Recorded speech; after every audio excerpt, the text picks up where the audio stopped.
সবাইকে welcome back to my channel real happiness with মৌতে। তোমাদের সবার ওয়েলকাম। আমি হচ্ছি মৌ। আর আজকে তো তোমরা জানোই আজকে দিয়ার বার্থডে। তো এখন কিন্তু দুপুরবেলা। তো দেখো আলো দেখে বুঝতে পারছো, যেহেতু আমি এসিটা অন করেছি তো ওই জন্য আমি জানলা দরজা সব বন্ধ করে দিয়েছি। রেডি হব, দুপুরবেলা নয়, এখন বাজে হচ্ছে 12টা 20। তো আমি রান্না টান্না করে নিয়েছি। মানে ও বাপ্পা আর হচ্ছে বাপি ওরা এখন যাবে না, তো বিকালবেলা যাবে। তো আমরা সকালবেলা মানে দুপুরবেলা যেহেতু যাবো, যেহেতু মা সকালবেলা, তো মা তোজো চলে গেছে অলরেডি। আর আমি রান্না টান্না হয়ে শাওয়ার টাওয়ার নিয়ে শাড়ি পরে, সরি টাওয়ালটা দেখা গেছে, শাড়ি পরে রেডি হবো এবার। তো ওই জন্য আমি টেসিটা অন করেছি। আমার প্রচণ্ড গরম লাগছিল, জানি না কেন। তো রেডি কিছু না, এমনি জানো এই জায়গাটা আবার একটা হেজি আসে ক্যামেরা। তো রেডি কিছু না, এমনি জানো দিনের বেলা অকেশান, এমন হিউজ কিছু করলে দেখতে ভালোও লাগবে না। একদম সিম্পলের মধ্যেই রেডি হব জাস্ট। তো বাপ্পা আমাকে দিতে যাবে, আর ও তো এখন যেহেতু যাবে না, ও সন্ধেবেলা যাবে, আমাকে দিয়ে চলে আসবে। এসে ওরা খাওয়া দাওয়া করবে। তো আমি তাড়াতাড়ি রেডি হয়ে নিই, তারপর বাপ্পাকে ফোন করবো, তারপর যাবো। তো চলো চাটা রেডি হই। দিনের বেলা বিশেষ কিছু রেডি হব না, একদম সিম্পলভাবে রেডি হব। তো ওটাই ভাবছি কি করব, লাইনার লাগাবো না লাইনার লাগাবো না, মুখে একটুখানি জাস্ট টাচ আপ করবো, ব্যাস, আর কিছু না। কারণ দিনের বেলা দেবে বেশি হিউজ সাজতে ভালো লাগে না।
রেডি হয়ে গেছি, এবার বেরোচ্ছি।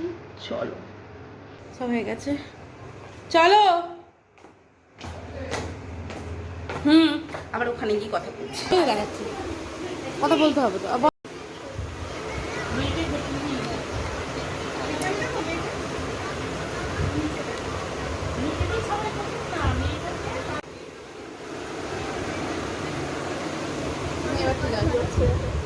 বল, আমি কি করবো, আমি তো করে এসেছি, তুই তো বলবি, তুই তো বললি। দেখ আসতে দেখ, তুই তুই তুই তো বললি আজকে আমি করবো। চলো খেয়ে নাও, খেয়ে নাও, চলো।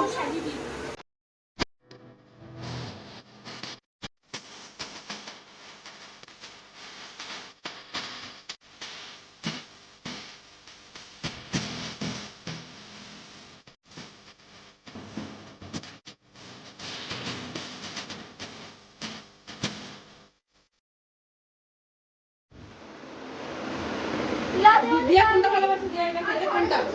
বেগুন লেটে এসছে। কি কি রান্না হয়েছে বলো তো একবার। ভাত হয়েছে, এটা পুঁইশাকের তরকারি, পটল, আলু ভাজা, বেগুন, এটা ঢেঁড়স ভাজা, ঢেঁড়স ভাজা, ঢেঁড়স, করলা, দই, সন্দেশ। আর মনে হয় না তোর গলাটা এত অব্দি পৌঁছায়, বলো দুটো যা পাকা চলছে। দিয়ে শুরু কর। মিষ্টি। মিষ্টি।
মিষ্টু মুখটা দেখি, কই রে মুখটা দেখি। To go for it. ইয়ে একটু শোন না, এটা তোর পাটা আছে। দেখ দেখ দেখি একবার দেখি মিষ্টু মুখটা দেখি।